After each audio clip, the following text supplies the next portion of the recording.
Bonjour à tous et à tous, bienvenue sur la chaîne Make in Real. Aujourd'hui, comme convenu la dernière fois, je vais faire un exemple step by step pour expliquer la méthode des éléments finis en un cas précis. Avant de commencer, vous allez m'excuser pour la qualité de la vidéo et aussi pour la qualité de l'image. J'ai beaucoup hésité à faire cette vidéo, mais sauf que comme ça prenait beaucoup de temps, j'ai décidé de le faire avec les moyens qui étaient à ma disposition actuellement où je me trouve. Bon, sans toutefois tarder, je veux qu'on se lance directement dans le vif du sujet. Je vais partager mon écran pour vous montrer un exemple de ce que nous allons faire durant cette vidéo. L'objectif de cette vidéo est tout simplement de donner un exemple et de parler d'un exemple step by step que j'ai fait dans l'une de mes précédentes vidéos. Et je tiens à rappeler que dans cette vidéo, nous n'allons pas tourner le code. Donc, nous allons tout simplement expliquer étape par étape la mathématique est derrière la méthode des éléments finis et aussi expliquer de manière rapide, diagonale le code que j'ai écrit pour cela. Et sans toutefois tarder, je vais partager mon écran pour vous montrer un exemple de ce que nous voulons faire dans cette vidéo.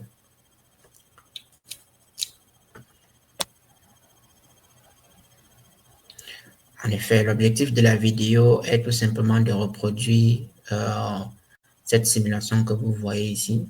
Donc, cette simulation que vous voyez là, ou bien tout simplement une autre simulation, celle-ci, abattant tout simplement du même algorithme. Tout ce qui va changer, c'est tout simplement les conditions limites. Bon, sans toutefois tarder, j'aimerais revenir un peu sur les bases mathématiques de ce genre de problème.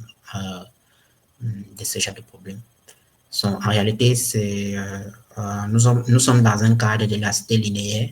Donc, nous allons résoudre un problème dans un cadre d'élasticité linéaire. Donc, nous allons considérer l'arbre à Kamm que j'ai présenté là, tout simplement comme un matériau élastique qui n'est qui ne va pas arriver à sa phase plastique. Et à partir de là, je vais vous montrer les équations qui sont nécessaires pour ce genre de modélisation. Comment est-ce qu'on aborde ce problème par la méthode des éléments finis. Et nous allons faire un exemple concret, c'est-à-dire je vais vous expliquer ligne par ligne le code qui a été écrit pour cela. Et le code a été implémenté en Phoenix.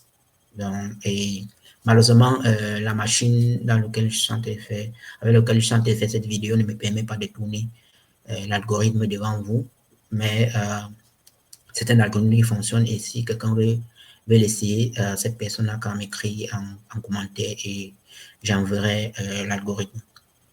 En effet, un peu de mathématiques. Comme j'ai dit tout à l'heure, nous allons considérer l'arbre à Kamm comme un matériau linéaire, donc c'est-à-dire la géométrie de l'arbre à Kamm est un matériau isotrope, généralement, si nous l'allons considérer comme un matériau, si nous sommes en élastique linéaire, donc pour ne pas compliquer la tâche, nous considérons tout simplement que le matériau est isotope, donc il sera caractérisé par son module d'élasticité et son coefficient de Poisson, qui est effectivement ça, le rho et le E et le mu qui est là.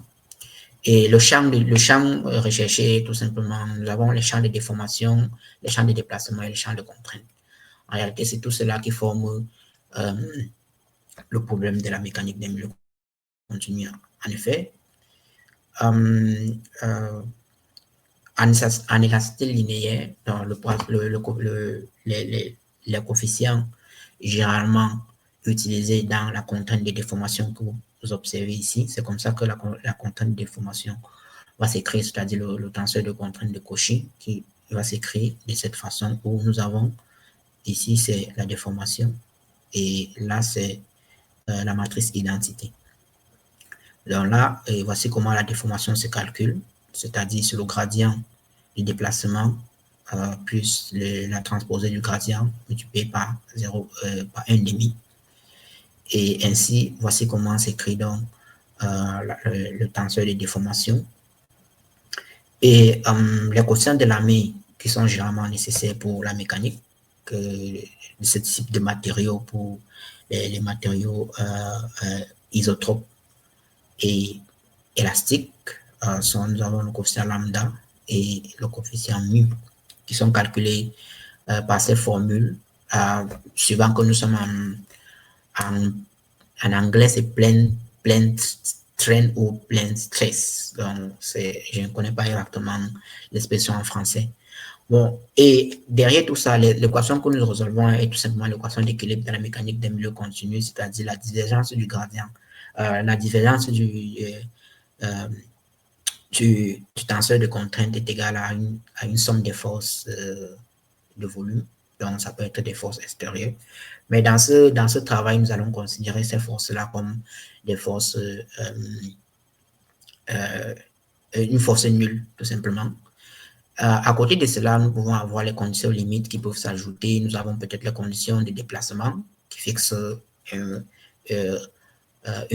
partie de la géométrie qui impose que cette partie ne doit pas bouger, c'est-à-dire le déplacement est nul, c'est-à-dire on annule toutes les contraintes de liberté qui sont là-bas. Bon, et ensuite, nous pouvons aussi avoir les tractions que nous ajoutons sur d'autres faces qui sont ça peut être des tractions, ça peut être des compressions, ça peut être des torsions. Nous allons voir tout cela lors de la préparation de la géométrie. Bon, et maintenant la formulation variationnelle, c'est-à-dire la formulation variationnelle pour la méthode des éléments finis. Tout ce qu'on peut faire, c'est dans la méthode des éléments finis, la première étape est tout simplement de créer un espace de fonction qui est ceci, où nous allons prendre une fonction de test à l'intérieur de cet espace de fonction que nous allons multiplier par cette équation, c'est-à-dire par l'équation d'équilibre, c'est-à-dire on prend donc la fonction de test dans l'espace de fonction ci qu'on multiplie par cette équation et qu'on intègre donc dans le domaine. Donc, en intégrant, tout simplement, on va obtenir deux parties, c'est-à-dire on a la partie A de UV, où U est le déplacement que nous recherchons et V est la fonction test. Et là, nous avons la partie L qui est ce qu'on appelle la partie linéaire. Donc, la partie A, c'est ce qu'on appelle la partie bilinéaire, qui est généralement donnée par, c'est-à-dire l'intégrale de cette expression-ci, c'est-à-dire le produit de l'intégrale de cette expression-ci, là, multiplié par le test function que nous allons prendre, c'est-à-dire la fonction test que nous avons pris au préalable dans cet espace de fonction. Et ensuite, en réalité, après une transformation en utilisant le théorème de divergence, on aboutit donc à cette équation-ci, qui est très facile à obtenir. En utilisant le théorème de divergence, on peut l'obtenir très facilement. Donc, c'est cette forme-ci que nous appelons la forme bilinéaire. Mais la forme linéaire, c'est aussi la même chose, c'est-à-dire on intègre tout simplement, vous allez voir dans le domaine oméga. Et ici, je tiens à rappeler que le domaine oméga ici est tout simplement le domaine de calcul, c'est-à-dire notre géométrie en fait. Donc, on a donc là F fois V, et ici nous avons des tractions, c'est-à-dire des forces, des conditions de type Newman qui peuvent aussi être appliquées de cette façon. Vous voyez, les conditions sont appliquées uniquement sur des surfaces. Ce type de conditions sont appliquées. Ces types de conditions sont appliquées sur des surfaces, donc les conditions de type Newman. Bon, maintenant, l'implémentation, on va le faire dans Phoenix. Donc, pour cela, qu'est-ce qu'il faut faire d'abord? Je peux d'abord passer dans GMesh pour vous montrer comment la géométrie a été construite et maillée. Donc, en passant dans GMesh, voici la géométrie que nous allons utiliser. Bon, la géométrie, je n'ai pas expliqué comment est-ce que j'ai dessiné la géométrie. Je n'ai pas montré comment est-ce que j'ai dessiné la géométrie dans cette vidéo, mais pour ceux qui utilisent SolidWorks ou FreeCAD, la géométrie est facilement, vous pouvez dessiner la géométrie facilement dans ces logiciels-là et les exporter en fichier STEP que vous allez venir donc mailler dans le logiciel GMesh que j'ai déjà maillé ici. Et ici, j'ai défini deux groupes. C'est-à-dire, si vous venez dans visibilité ici, plus tard, je vais faire une vidéo pour vous expliquer étape par étape comment est-ce que les logiciels s'utilisent progressivement. Donc, c'est-à-dire, en prenant, je vais prendre l'exemple de Gmesh, je vais faire un exemple concret. Comment est-ce qu'on maille, les types de maillage qu'on peut obtenir dans Gmesh, ainsi de suite. Aujourd'hui, ce n'est pas l'objectif de la vidéo. Donc là, j'ai deux surfaces. Donc, j'ai la surface-ci, qui est cette partie-ci là, où je fixe complètement cette surface. Je suppose j'annule tous les degrés de liberté de cette surface. Et là, sur la surface de devant, les surfaces de devant, j'impose donc une condition. Ça peut être une condition de rotation ou bien un déplacement tout simplement suivant un certain axe. Bon, là maintenant, puisque nous allons utiliser Phoenix, Phoenix est un langage élément fini qui a besoin aussi que l'intérieur du domaine soit maillé. Donc, on doit aussi ajouter un maillage volumique qui est donc celui-ci que vous voyez. Après avoir fait tout cela, tout ce qu'on peut faire, on exporte tout simplement le maillage. Donc, on exporte le maillage et on passe au code. Bon, pour le code, j'ai préparé le code dans Phoenix et je vais vous présenter le code avec ce langage qu'on appelle le Notepad++. C'est juste un éditeur de test, ça ne permet pas de tourner le code, c'est juste un éditeur de test. En effet, le code, je pense que ce n'est pas celui-ci, je dois ouvrir l'autre.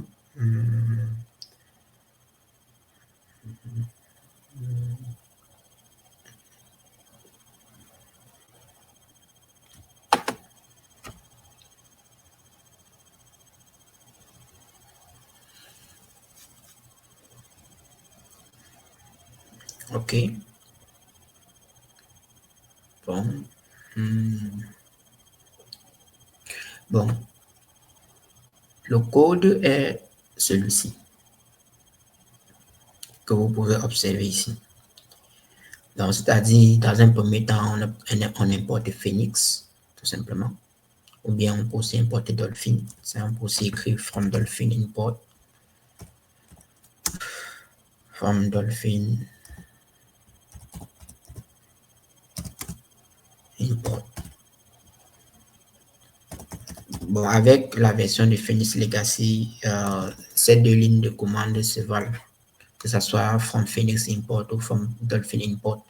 Mais avec le Phoenix X que j'ai parlé la dernière fois, cette ligne de commande n'est plus nécessaire. Bon, lorsque vous avez importé donc la librairie que nous allons utiliser, c'est-à-dire Phoenix, ici c'est tout simplement les paramètres du logiciel pour paramétrer le logiciel à faire un certain nombre de tâches. Donc, nous allons revenir sur ça plus tard. Ici, là, le maillage que nous avons obtenu dans Gmesh est un maillage avec l'extension Mesh qui est là. Mais ce maillage ici n'est pas pris en compte directement dans la version Legacy de Phoenix que nous utilisons ici. Donc, ce qu'on peut faire, c'est quoi? Nous allons convertir dans ce maillage-là et obtenir des fichiers qui sont utilisables par Phoenix. Pour cela, on utilise cette ligne de code où nous avons Dolphin Convert. Ceci nous permet donc de convertir le maillage que nous avons obtenu en un fichier, à les fichiers que Phoenix peut comprendre. Pour cela, nous allons avoir des fichiers supplémentaires qui sont ces fichiers-ci. Nous avons l'autre qui représente exactement le maillage volumique. Et celui-ci est celui qui prend en considération les surfaces, c'est-à-dire si nous avons les sous-domaines dans le maillage. Et enfin celui-ci maintenant est le fichier qui contient les faces que nous avons prédéfinies au départ pour appliquer les conditions, c'est-à-dire la face 1 et la face 2 que vous avez vu dans cette la face 1 et la face 2, ces deux faces. Bon, une fois fait cela, donc on importe tout simplement cela dans le programme. C'est simple. Donc, voilà, donc, pour importer le maillage, c'est cette ligne de commande. Pour importer donc les conditions limites, ou les faces où nous allons appliquer les conditions limites, c'est cette ligne ici. Et nous allons donc créer une mesure, c'est-à-dire le DS, c'est-à-dire une mesure surfacique, qui est celui-ci. Et là, c'est pour obtenir les normales de la géométrie que nous venons d'insérer. Ensuite, je crée tout simplement le fichier de sortie. Ça, c'est tout simplement où je vais enregistrer mes données, tout simplement la solution. Avant d'y arriver, voici comment est-ce qu'on crée l'espace de fonction. Vector function space. Ici, tout simplement parce que le déplacement que j'utilise, le déplacement est un champ vectoriel. Donc, c'est pour ça que j'ai dans un vector function space ici. Là. Donc, cela correspond tout simplement à ceci. Cela correspond à ceci. Donc, c'est comme ça qu'on le crée dans Phoenix. Bon, il y a plusieurs variétés en fonction du problème que vous voulez faire. Il y a plusieurs types de création de conditions limites. Bon, ensuite, je continue. Là, je vais revenir sur cette partie-ci, sur cette partie du code plus tard. Bon, je reviens donc ici. Ici, c'est tout simplement pour entrer le epsilon. C'est la fonction qui décrit le epsilon que nous avons vu là, c'est-à-dire le epsilon, ce epsilon-ci. Ensuite, cette fonction-ci, c'est pour décrire le sigma, qui est la contrainte de Cauchy. Que vous avez vu dans le PDF là, le fichier ici. Ensuite, donc après avoir donc créé donc mon espace de fonction, je crée donc un test integral function qui sera utilisé pour calculer les solutions progressives. Ici, c'est où je vais enregistrer ma solution. Là, c'est mon test function. Comme j'ai dit tout à l'heure, je prends un test function et que je multiplie par l'équation, comme nous avons vu ici. Le test function, je prends donc le test function, un test function V que je vais multiplier par cette équation-ci pour obtenir la forme bilinéaire et la forme linéaire que vous pouvez voir là. C'est-à-dire, le test function est un test function que je vais prendre là l'espace de fonction vectoriel que j'ai défini au départ. Ensuite, comme précisé au début de la vidéo, j'ai dit que la force de volume devait être nulle. Donc, j'ai défini dans une force de volume nulle. Une force de traction nulle aussi. Bon, ensuite, la forme bilinéaire, c'est exactement ceci. C'est-à-dire, nous avons une, c'est comme ça qu'on écrit cela dans Phoenix. Donc l'un des avantages avec Phoenix, c'est que Phoenix est effectivement un langage proche de la mathématique. C'est-à-dire, vous pouvez écrire les équations comme vous voyez dans vos équations mathématiques. Donc, vous allez voir, nous avons donc Phoenix. La forme linéaire, c'est sigma U epsilon, c'est-à-dire le I là, c'est tout simplement pour calculer le produit scalaire entre les deux quantités là. C'est-à-dire, c'est pour faire ce produit scalaire. Bon, puisque nous sommes en tenseur, c'est un produit contracté. Et ces deux, on ne va pas parler de produit scalaire, mais on va parler d'un produit contracté entre ces deux tenseurs-ci. C'est ça la forme bilinéaire qui est là. Donc là, donc, le epsilon et le sigma est contracté au epsilon qui est là. Et ensuite, nous avons donc la forme linéaire, la partie linéaire qui est là. Bon, là, ici, j'ai décidé d'utiliser la méthode de Newton pour résoudre le problème. Donc, pour cela, je veux fournir le jacobien. En fait, l'obtention du jacobien, en réalité, c'est à ce moment-là qu'on linéarise le problème. Mais le problème est déjà, c'est un problème linéaire.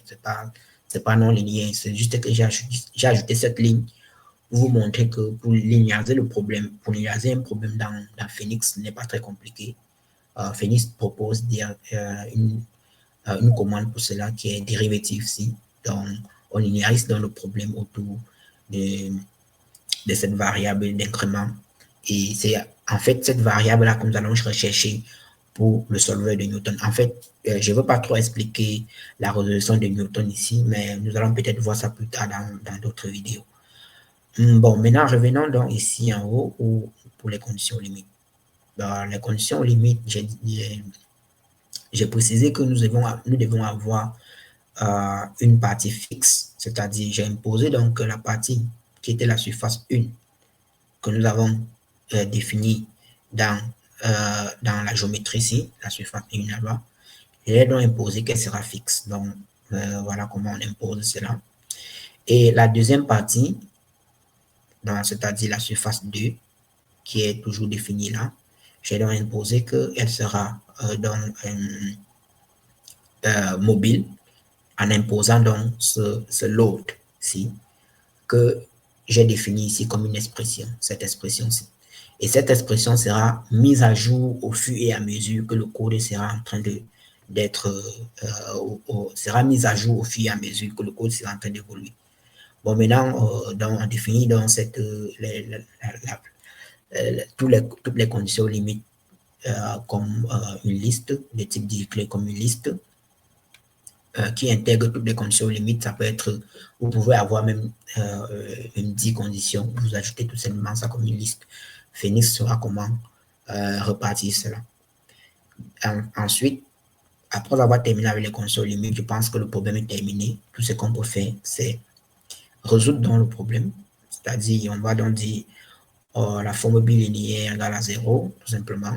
Donc, ici, là, bon, je n'ai pas ajouté le F. Donc, ça devait être la forme bilinéaire tout simplement égale à L. Ici, c'est une erreur. Est tout simplement égal à L. Et nous avons la solution, le jacobien et les conditions limites. Bon, après avoir fait tout cela, on lance tout simplement l'algorithme, on résout le code. Et ici, voici où on met à jour les conditions, la condition, le load, c'est-à-dire voici comment on met à jour le load. Donc, au fur et à mesure que le code va tourner, ceci va se mettre à jour. Et l'autre condition, là, c'est pour la condition de rotation. Vous pouvez la voir ici. Dans la deuxième vidéo que j'ai montré en introduction, c'est tout simplement cette condition, ce qui impose une condition de rotation sur la tête de l'arbre à camp.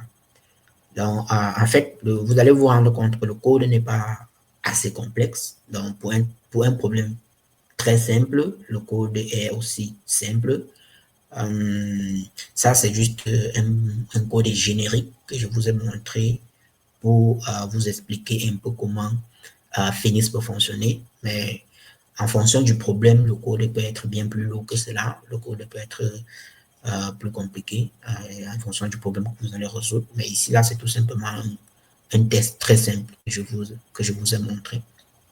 Donc, une fois d'avoir terminé cela et avoir résolu votre système, vous extrayez tout simplement les solutions, vous enregistrez les solutions.